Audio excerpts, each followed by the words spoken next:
O controle social de políticas públicas como possibilidade de efetivação do direito fundamental à boa administração pública após a pandemia de Covid-19. Social control of public policies as a possibility for effective fundamental right to good public administration after the Covid-19 pandemic. Control social de las políticas públicas como possibilidade de derecho fundamental efetivo a una buena administração pública depois de la pandemia de Covid-19.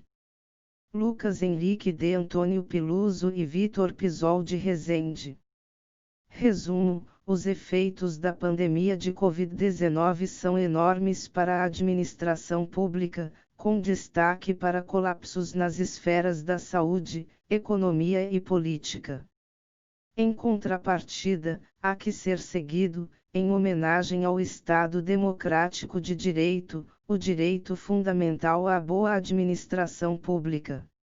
Dessa forma, o artigo se propõe a avaliar esse diapasão e, para tanto, irá elucidar a questão por meio da apresentação do controle social de políticas públicas como possibilidade de se equilibrar esse cenário. Salienta-se que o artigo se pauta em pesquisas bibliográficas e possui repercussão vasta, haja vista abranger a sociedade de modo geral. Introdução. O cenário da gestão pública após o Covid-19 será complexo, uma vez que a pandemia gera como consequência colapsos nos sistemas econômico, político e social.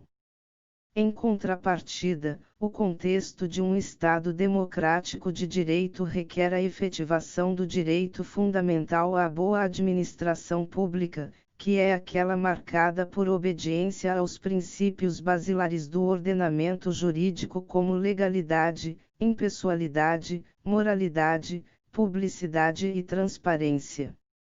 Diante desse paradigma de como promover o direito fundamental à boa administração pública diante de uma situação prática difícil, é que surge a possibilidade de se debater acerca do chamado controle social de políticas públicas, ou seja, mecanismo da democracia participativa que fomenta a participação popular na esfera pública. O objetivo do artigo será analisar, num primeiro momento, os meios indiretos para que o controle social seja implementado. Nesse sentido, será abordada a necessidade da máxima prestação de contas por parte do poder público, as accountability, e da fiscalização dos órgãos de controle, tribunais de contas e ministérios públicos. Posteriormente, o artigo irá abordar possíveis instrumentos do controle social de políticas públicas que seriam capazes de viabilizar a efetivação do direito fundamental à boa administração pública após a pandemia de Covid-19. Assim, serão abordados os seguintes mecanismos: plebiscito e referendo, ferramentas mais tradicionais, e orçamento participativo e conselhos municipais, ferramentas menos tradicionais.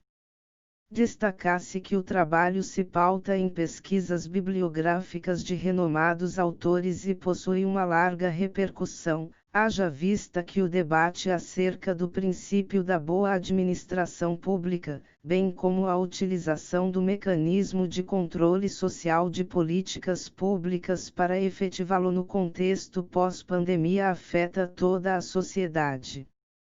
Uma relação entre o direito fundamental à boa administração pública e dificuldades governamentais geradas pela pandemia de Covid-19.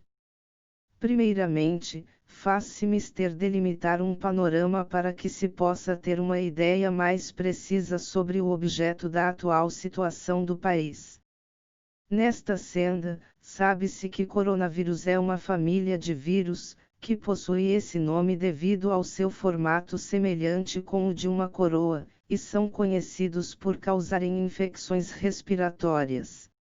Os primeiros coronavírus humanos foram isolados em 1937. Em 2019, Contudo, foi descoberto um novo agente da família coronavírus, denominado SARS-CoV-2, que provoca a doença Covid-19.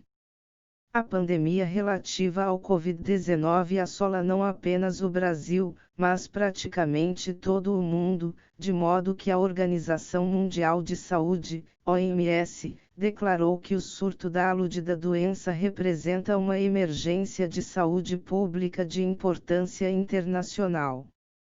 Diante desse contexto, uma das medidas de prevenção para se evitar o colapso do sistema de saúde e o aumento do número de mortes, sobretudo com relação aos grupos de risco, quais sejam os idosos e aqueles com doenças respiratórias pré-existentes, foi a adoção do chamado isolamento social. Esta forma de prevenção, contudo, acaba por gerar impactos profundos em outras áreas de suma importância, principalmente no que tange ao sistema econômico, haja vista que, uma vez em isolamento social, o comércio passa a sofrer um declínio em relação ao seu faturamento bruto, e, via de consequência, a fim de tentar evitar sua falência, se veem obrigados a cortar custos e, em casos mais drásticos, a praticar demissões. Esse cenário caótico a empregado e empregadores afeta, por conseguinte, o poder público, o qual passa a ter menos arrecadação e, ainda, se vê obrigado a liberar verbas de auxílio. Não obstante, para além dos impactos econômicos, faz-se mister trazer à baila também as disputas institucionais e entre entidades federativas. No tangente às disputas institucionais, pode-se mencionar, por exemplo, que o Ministério Público Federal, MPF, e a Advocacia Geral da União, AGU, encontram-se em divergência quanto à viabilidade ou não da abertura de igrejas e casas lotéricas. Para tanto, a AGU defende a validade do decreto editado pelo presidente da República Jair Messias Bolsonaro que classifica igrejas, templos religiosos e casas lotéricas como serviços essenciais durante a pandemia, sob o pretexto de que não se pode impedir a busca pela sustentação religiosa, devido ao momento em que o mundo se encontra, sobretudo se respeitadas as diretrizes da Organização Mundial de Saúde, como previsto no aludido decreto. Já o Ministério Público, por sua vez, afirma que a inclusão injustificada e sem a demonstração da essencialidade prevista em lei, fazendo com que o decreto supostamente possuísse uma discricionariedade ilimitada para enumerar serviços e atividades essenciais. No concernente, por outro lado, às disputas entre entidades federativas, tem-se que o governo federal entende pela desnecessidade das medidas de isolamento, ao passo em que os governos estaduais, dos estados do Espírito Santo e Minas Gerais, por exemplo, mantêm as recomendações de que sua população permaneça em casa neste momento. Tais instabilidades, políticas, jurídicas, econômicas e sociais, acabam por gerar uma crise na gestão de políticas públicas, bem como prejudica o direito fundamental à boa administração pública, conforme veremos a seguir. O direito fundamental à boa administração pública pode ser traduzido como um direito fundamental que liga o cidadão ao administrador público e cujo conteúdo é a observância por este dos princípios da administração pública, legalidade, impessoalidade, moralidade, publicidade, eficiência, igualdade, razoabilidade, proporcionalidade, etc., das tarefas fundamentais do Estado e dos direitos referentes à participação procedimental do particular na gestão pública, devido processo legal, duração razoável do processo, direito à audiência com o gestor e ou seu representante, entre outros.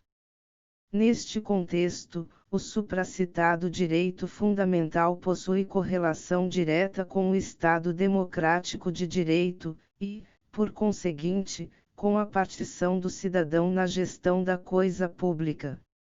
Isso se deve ao fato de que, em uma democracia, o poder emana do povo sendo exercido por meio de seus representantes. Desta maneira, o cidadão não pode ser excluído das decisões a serem tomadas por eles, sobretudo pelo fato do próprio cidadão ser o verdadeiro dono do poder. Sendo assim, os cidadãos devem possuir participação na gestão da coisa pública, de modo a auxiliar, da melhor forma possível, os representantes na tomada de decisões, sobretudo após o contexto da pandemia do Covid-19, haja vista todo o contexto calamitoso delimitado alhures, notadamente no que tange aos impactos no sistema de saúde, no sistema econômico e nas relações trabalhistas. Para tanto, nos próximos capítulos, serão analisados alguns mecanismos, diretos e indiretos, acerca do controle social de políticas públicas. Duas das medidas indiretas para a implementação do controle social de políticas públicas. Tecidas as considerações realizadas supra e delimitado o contexto atual de instabilidade política e jurídica, passaremos à análise do momento pós-pandemia do Covid-19, e as medidas que devem ser tomadas, observando-se o direito fundamental à boa administração pública e as dificuldades governamentais geradas pela aludida pandemia, a começar pela ideia de accountability do poder público. A expressão referenciada acima possui raízes no termo advindo da língua inglesa accountability, cuja tradução direta para o português significa responsabilidade. Não obstante, o aludido termo, quando levado ao contexto do direito administrativo, não possui uma tradução certa para a língua portuguesa, podendo assumir diversos conceitos, como controle, compromisso, transparência, prestação de contas, fiscalização, etc. Para efeitos do presente estudo, o conceito a ser adotado será o de dever de prestação de contas do poder público. A accountability do poder público faz-se mister para viabilizar a participação da população na gestão das contas públicas, e, por conseguinte, o controle social de políticas públicas. Essa necessidade ocorre, pois é necessário que o cidadão tenha conhecimento dos gastos e receitas do governo local. À guisa de exemplo, podemos citar os investimentos e despesas governamentais, as áreas de destinação das verbas públicas e de prioridade de atuação, bem como os projetos de curto, médio e longo prazos, dentre outros. No outro giro, é evidente a necessidade da fiscalização a ser realizada por órgãos de controle, cujo objetivo principal seria evitar gastos além dos necessários pela administração pública, superfaturamento de projetos, taxação excessiva, etc.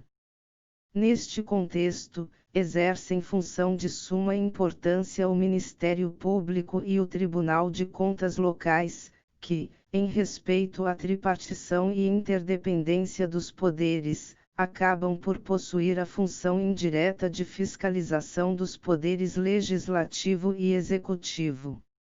É certo, outrossim, que o Ministério Público, com o advento da Constituição Federal de 1988, passou a adquirir um novo perfil voltado à promoção social, para a defesa das instituições democráticas, tornando-se um agente que atua com a sociedade civil na defesa de seus direitos.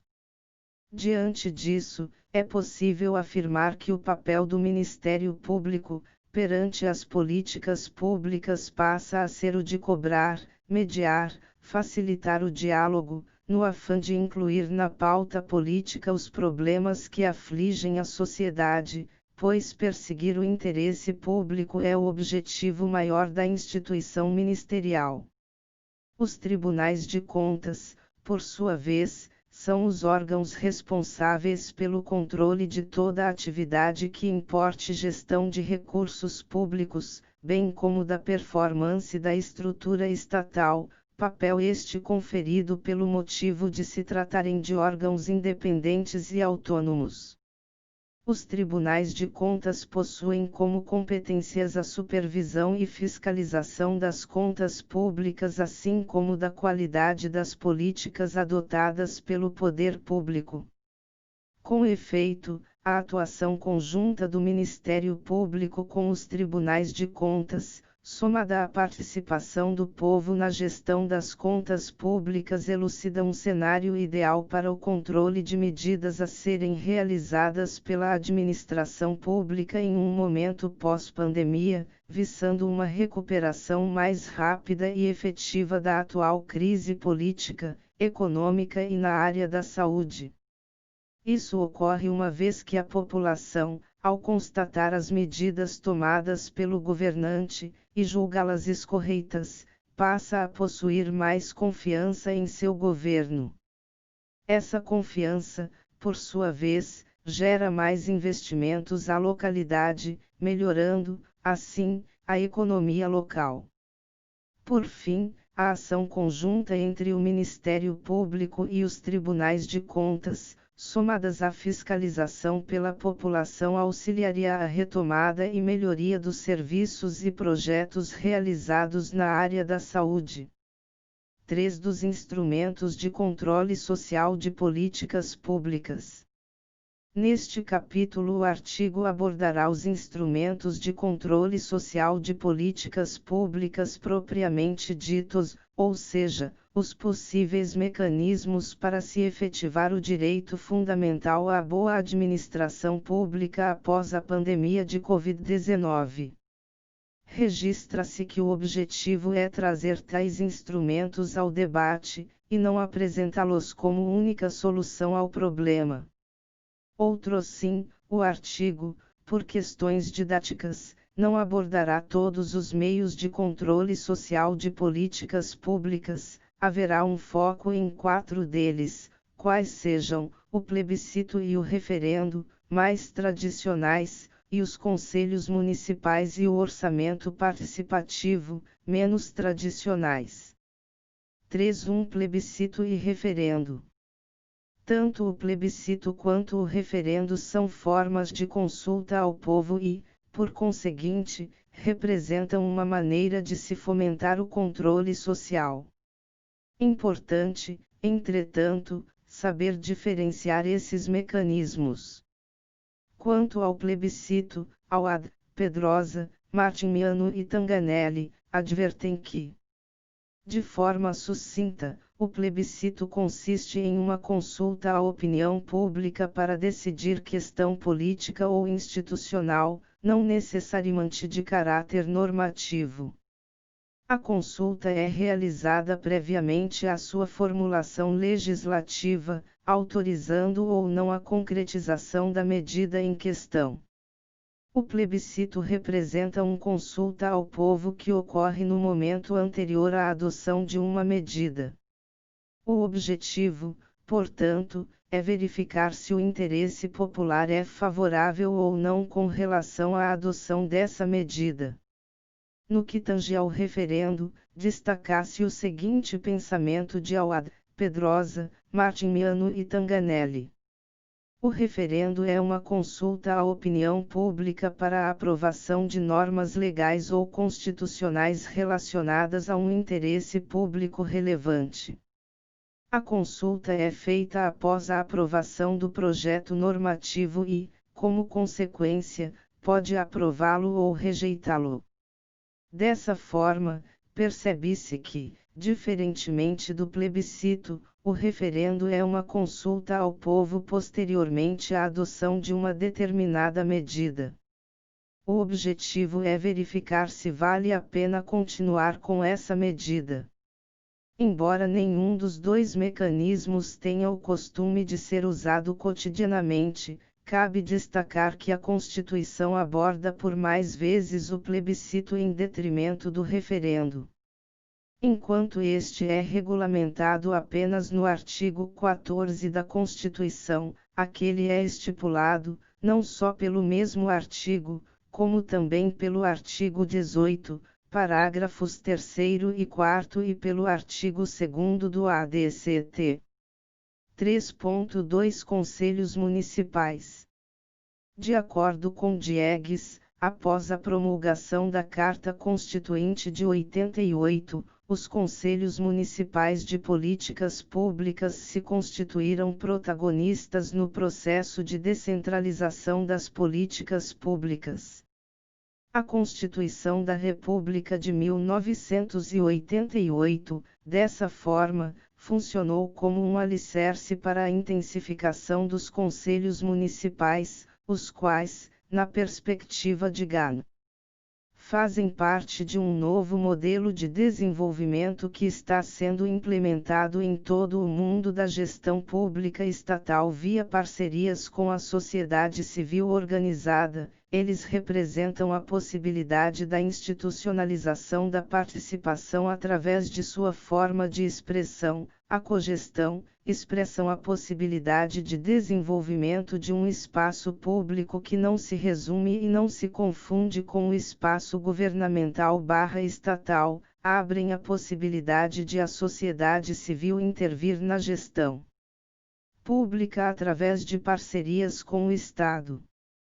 Observa-se que os conselhos municipais buscam valorizar a ideia de uma parceria entre sociedade civil e Estado, de modo a ratificar os ideais de cidadania estipulados pela Constituição da República, sendo que há que se falar basicamente em 3 objetivos principais. Estes, na visão de Gomes, são assim trabalhados.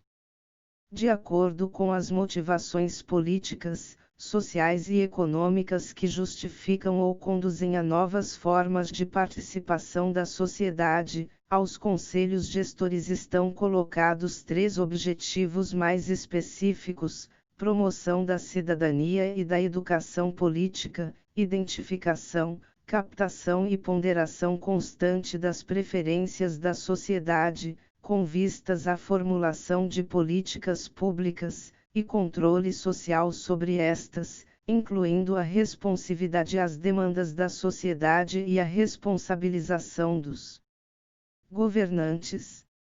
Os conselhos municipais não possuem uma tarefa fácil, uma vez que, diante de uma sociedade plural, buscar qualquer forma de política pública mais equilibrada em termos de aceitação é extremamente difícil.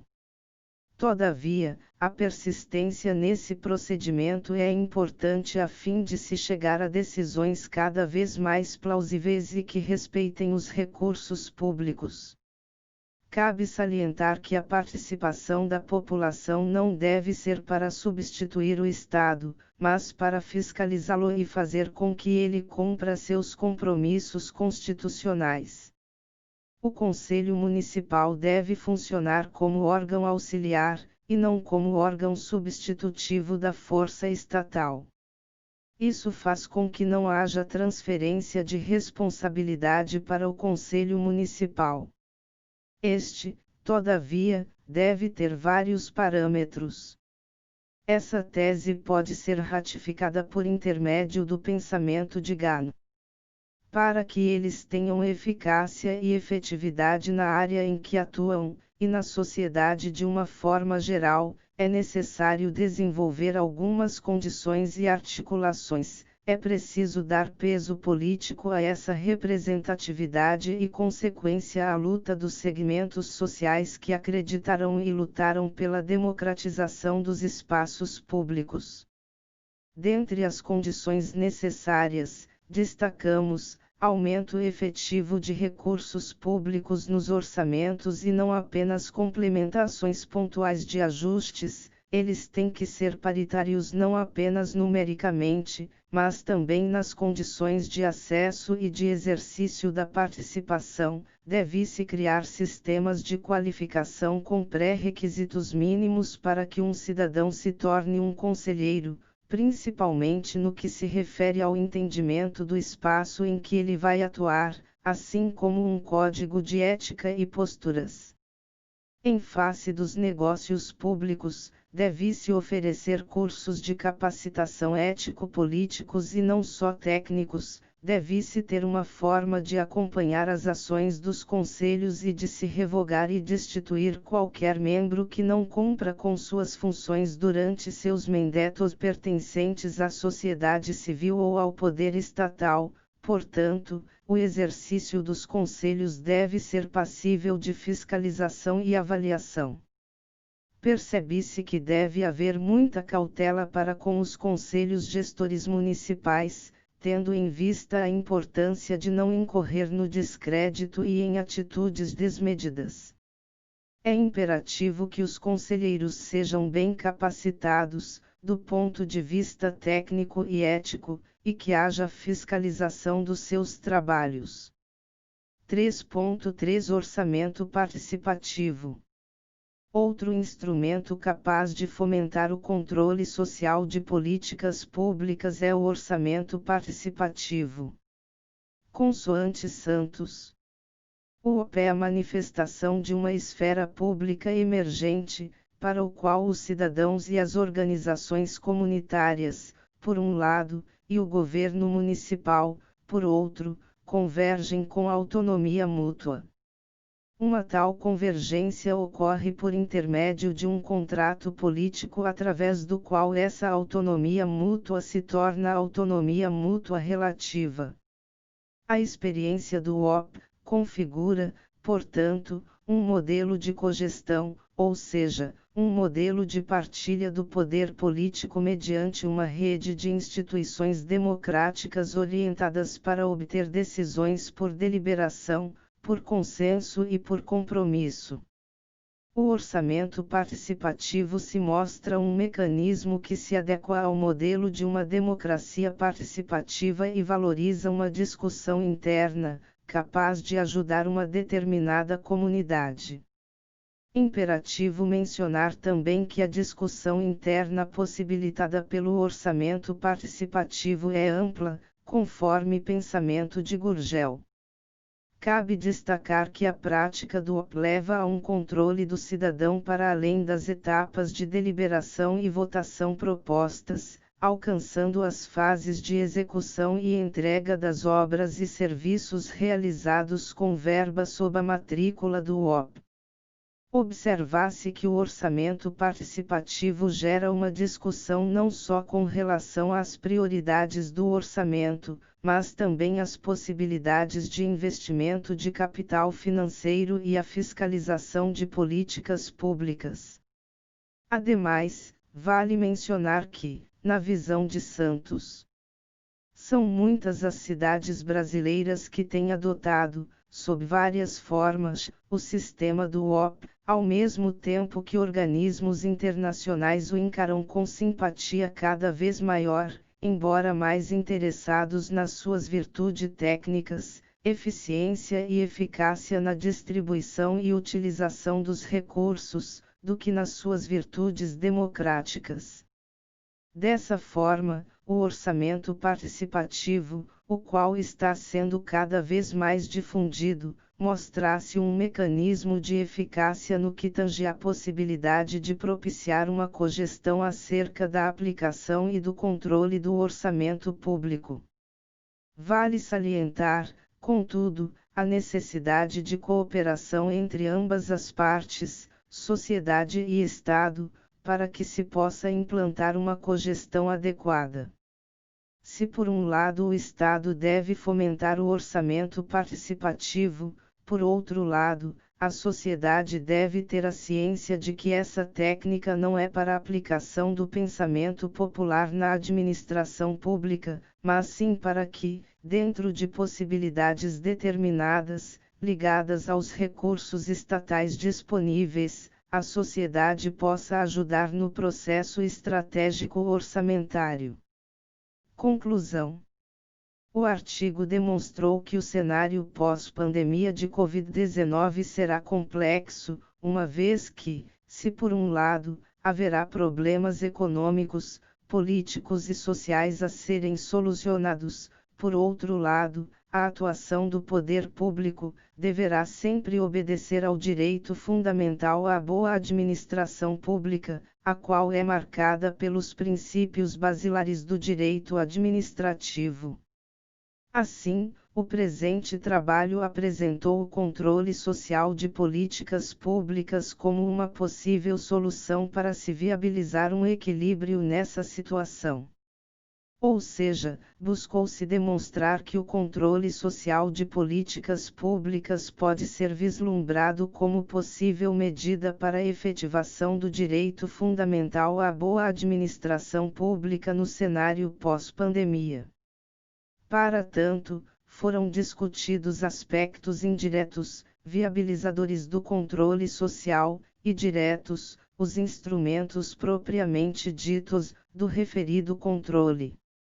Com relação aos aspectos indiretos, debateu-se, a necessidade do accountability público, o qual pôde ser entendido como dever de prestação de contas do poder público. 2. A importância do Ministério Público, instituição de controle, para a promoção social, defesa das instituições democráticas e luta pelo interesse público e, 3. O relevante papel do Tribunal de Contas, instituição de controle, para a tarefa de supervisão e fiscalização das contas públicas, bem como da qualidade das políticas públicas adotadas.